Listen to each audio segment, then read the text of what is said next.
So the largest crypto collapse ever in the spotlight today as FTX executives make their first appearance at a Delaware bankruptcy court. Of course, not all of the FTX executives are going to be there. Fox Business's Kelly O'Grady is live in Wilmington with the latest. I guess there's still one back in the Bahamas, right? Yes, he's in his $40 million mansion, David. I mean, what a life, right, as this is all coming down around him.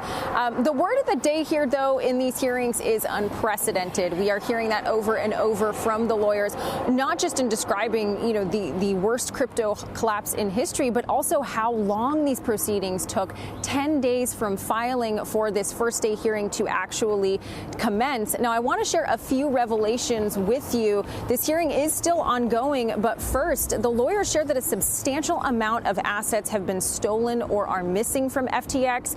They're continuing to fight ongoing cyber attacks and are seeking to pass a motion today that would protect individuals on their staff from penalties incurred fighting those attacks. Second, the FTX lawyers are calling for an investigation into Binance's divestment going back to July of 2021. That's when Sam Bankman-Fried bought them out of their stake. And that revelation is coming amongst a number of others today, including a fight over whether FTX customer data should be released, including the names of those top 50 creditors.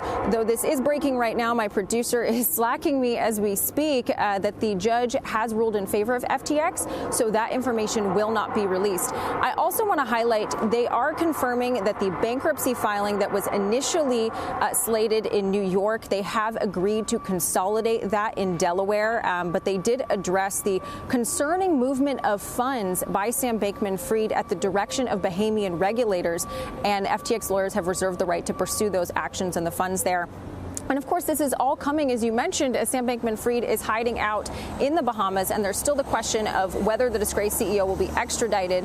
I want to mention the treaty with the Bahamas says that he has to be charged first, and simply put, rushing this could lead to charges being thrown out. That's why you're seeing this process take so long.